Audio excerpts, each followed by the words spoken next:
let's talk a little bit about the Abyss and why it exists. Okay? So,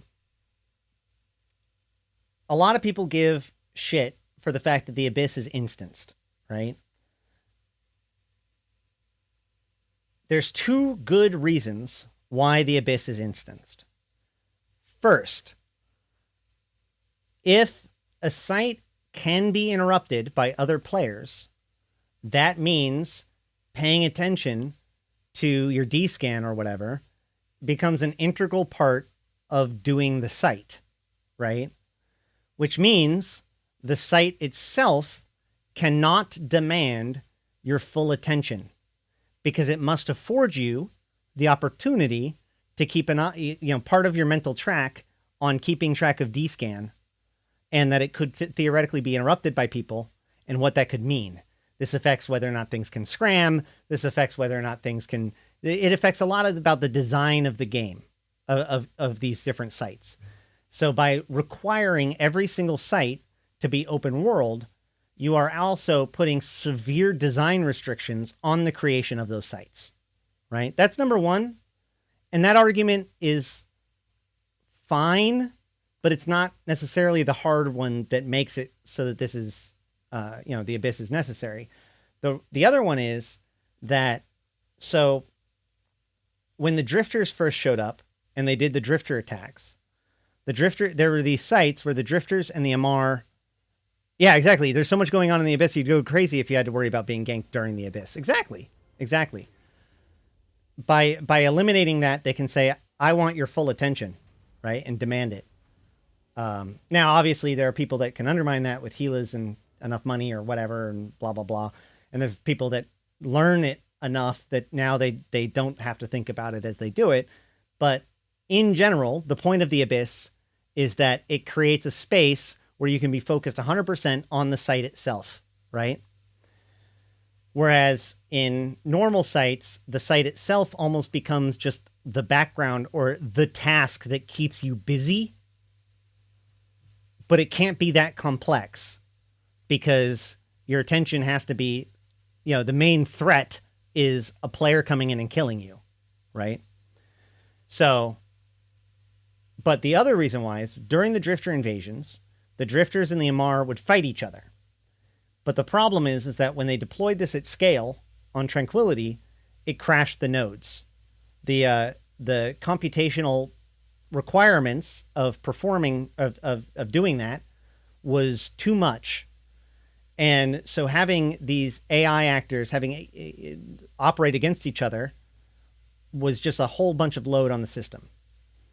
So they couldn't have these kinds of complex sites in the open world because when they scale up by people, activating them or whatever, it would end up causing way too much load on the system. But in the Abyss, they can control how many abyssal sites are spawned in any given system. They actually have multiple systems for each of the weathers or whatever, I think, that allows them to kind of distribute where people go when you go into the Abyss. It has load handling in it, right? So because of this, the AI in the Abyss can be far, far, far more complicated than it ever could be in the real world. And then they took what they learned from the AI in the Abyss and they applied it to fleet management, which is how we got the invasion AI and the AI beyond that, where now an AI controller can control an entire fleet of rats as if they were a living, an operational entity, rather than having each individual have their own brain like it is in the Abyss, right? So the instanced capability of the Abyss not only allows you to pay full attention, but ensures that abyssal running doesn't cause an undue load on the main systems.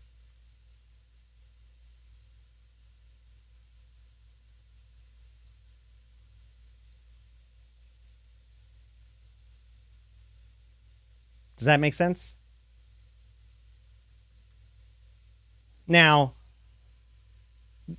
All that said, what that means is that there's two problems with the Abyss. It's not that it's instanced.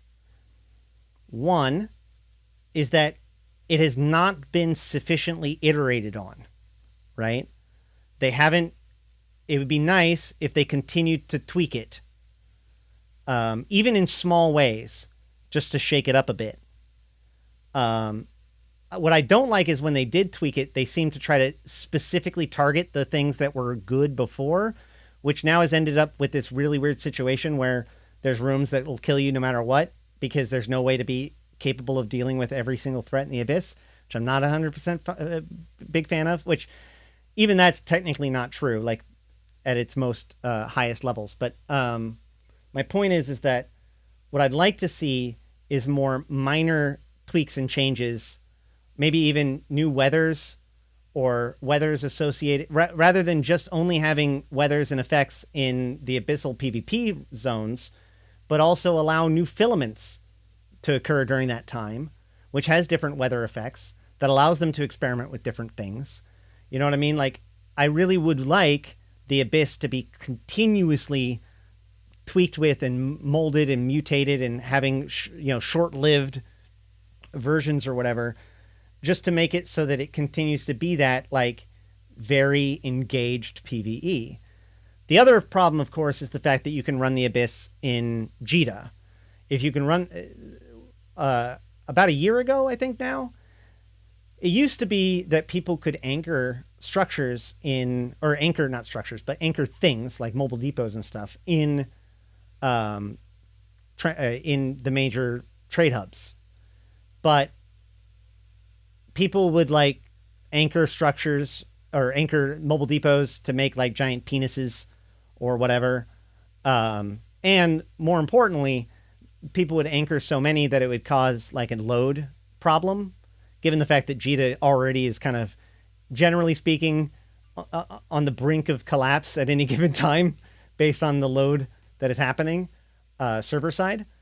So they removed the ability to anchor mobile depots and mobile tractor units and all that kind of stuff in the main trade hubs, Jita, Dodixie, and Amar, I believe. So the issue with that is that in the earliest days of the Abyss, it was noted that there was an exploit.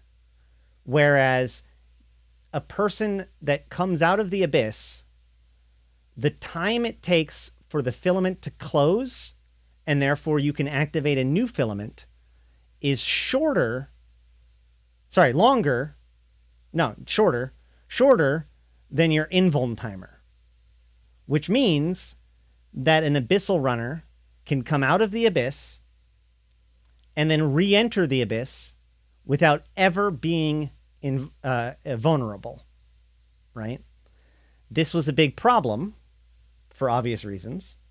You know, now a person can just carry a bunch of T1, or with this in mind, people could just carry a bunch of T1 filaments in their cargo, and if they pop out then and see something really dangerous, they can just pop into a T1 and run out the timer and then come back out and see if they're still there, and then do it again, and then do it again, and then do it again, and then do it again, right? And then it's just a game of chicken, right? Can you outlast the people or go to downtime, right?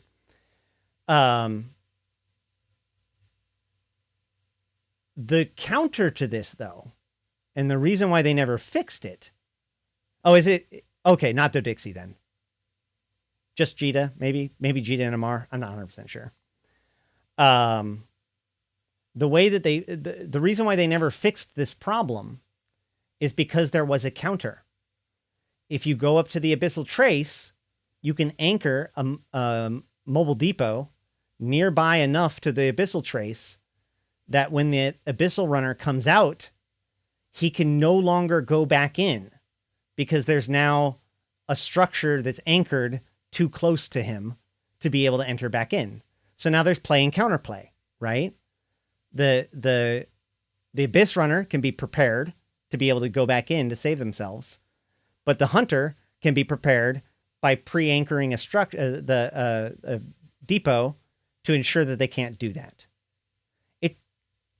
It's not all 1.0 systems. I'm nearly sure of that.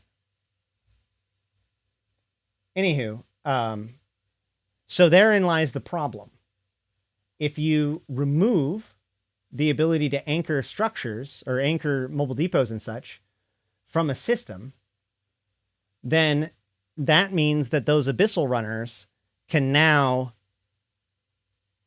do that trick where they jump back in again. And the issue with this is not necessarily the fact that that gives them absolute protection, but rather the threat of the person being able to do that causes gankers to no longer be interested in doing the hunting as much.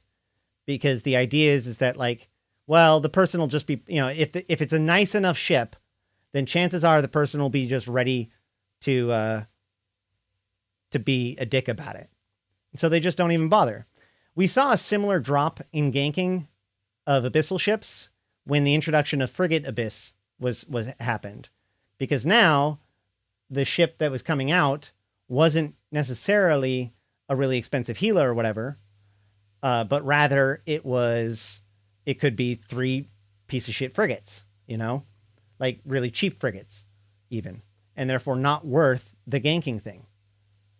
Yeah. Yes, playing the game. Exactly.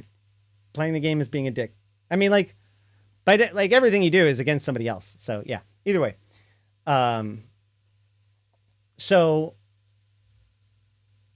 what we see is this renewed call for the Abyss to be moved out of high sec, or at least the more dangerous Abyss to be moved out of high sec, because the Abyss is, quote, perfectly safe.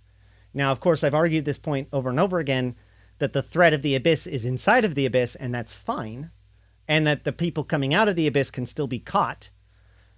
But the Jita situation undermines that argument.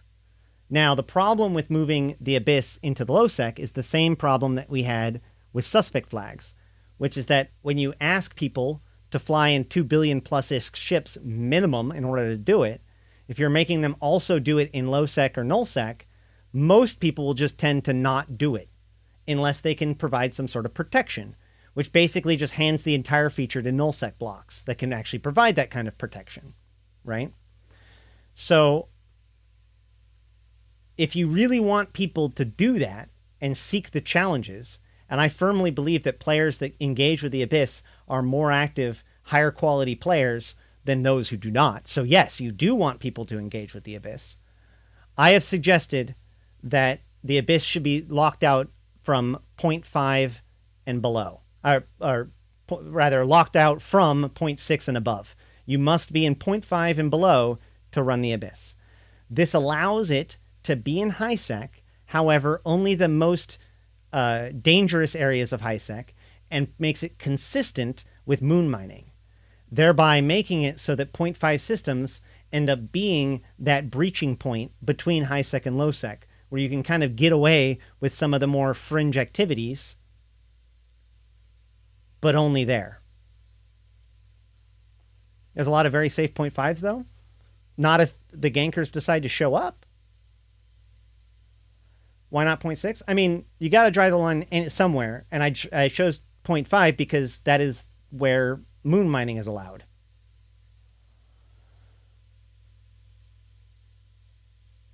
The other problem, and this is a bit more subtle, is that in the early days, Abyss had 2 different kinds of filament traces. It was red or something like it was around, I think it was red if it was tier 1 through 3, and yellow if it was tier 4 or tier 5. But the problem is that Frigate Abyss is yellow no matter what. So it used to be that you could go to a filament trace and see whether or not it was a good one. But now the good ones look exactly the same as Frigate Abyss.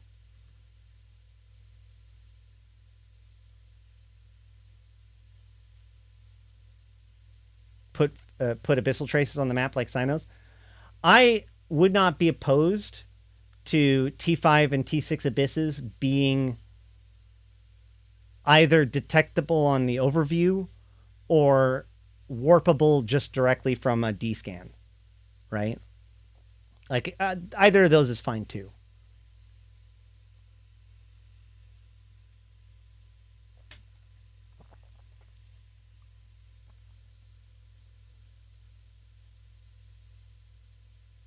Also, that will concentrate abyssal runners to specific systems in HiSec. Well, right now they're concentrated in one system in HiSec, for the most part. The other problem is, so here's the other thing. It used to be a legitimately bad idea to run the Abyss in Jita, right? I would actually recommend to people to not do that. Now, a lot of people would, because it's super convenient. But because a lot of people did, that meant that the gankers knew to just throw out your combat probes, find a trace, and go and gank them. It was easy as pie. But now, that very system is the system that they can stay protected in, and therefore it undermines that. The problem with that being that it used to be that there was a logistical consideration. You could, or you had to have your abyssal set up somewhere else, and then transfer the stuff from your abyssal runs to Jita to sell, and then pick up more keys to bring them back. This is a small thing, but it is a thing. By allowing people, and the reason why this is important is because there was a decision that had to be made, right? You ran the Abyss in Jita, you were being lazy. The whole idea is that you could just dock up and sell it right there and then just rearm and go back out. But the counter to that was, as I've said before, or as I used to put it, don't live in the fishing hole, right? If you run the Abyss in Jita, you're running the Abyss in the place where all of the gankers go to find abyssal runners, because they know that that's where they... Why would you roam around HiSec looking for abyssal runners if you know that there's always going to be at least some in Jita at any given time? You don't need to. Just undock from Jita, throw out your combat probes, find one, and go kill it. So I actually really liked the idea that the smart thing to do was that you had to have some sort of operation away from Jita and then have the logistics of bringing things in and out. And this makes sense because the things that you do transfer are actually relatively small, right? Like the M3 of this stuff isn't much. Ammo, filaments, the Isogen 5, 0-point condensate, red loot, you could even set up in a system with a Concord station, so that way you could just sell the red loot right away. But the point is that, like, this isn't a major consideration, but it is a consideration. It makes it so that you have your base and you supply it and you bring your stuff to market, right? By allowing people to run the Abyss in Jita, they have undermined all of that. And now it's just like, well, why wouldn't you? Like, the correct answer is to run the Abyss in Jita with a whole bunch of extra filaments, T1 filaments in your cargo hold. And that's it. That's it. You're done. You may never even need to use those T1 filaments. Or T0 even. Why do all that when you can gank mission runners in Langasi? Well, because abyssal runners often have significantly more rewarding ships to gank. A lot of the value of mission running ships are in the ship itself, and that doesn't drop. When it comes to high-level abyssal runners, the majority of the value is in the modules, because you take a 400 million-isk ship and you turn it into a 2 billion-isk ship with modules, whereas the traditional theory is that you don't want to fit more than the value of the ship worth of modules. So a lot of like mission runners will have a really nice ship, like a battleship or even a marauder, but the modules themselves aren't going to be worth as much, right? Like I can have a marauder where a huge amount of the value is in the marauder. So now it's even harder to gank because it's a goddamn marauder, and the value of ganking it is significantly lower because it's only T2 fit. and I can still wreck missions in a T2 fit Marauder. And it's, yeah, as Jita pointed out, it's absolutely worthless to gank them. There is a lot of unreasonably blingy Marauders flying about, but I'm just saying, you asked why. And the answer why is because if you can catch a T5 Abyss Runner, you know for a fact that they have billions of ISK worth of, or, you know, at least a billion ISK worth of modules fit to it. Oh yeah, no. Don't get me wrong. There are definitely blingy Marauders, and they do get ganked. But I'm just saying, if you want to just be a ganker, why not just undock from Jita, find an Abyssal Runner?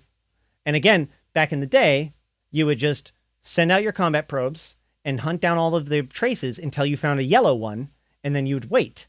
And when the guy came out, you knew he was coming out of a T5 or a T6 Abyss.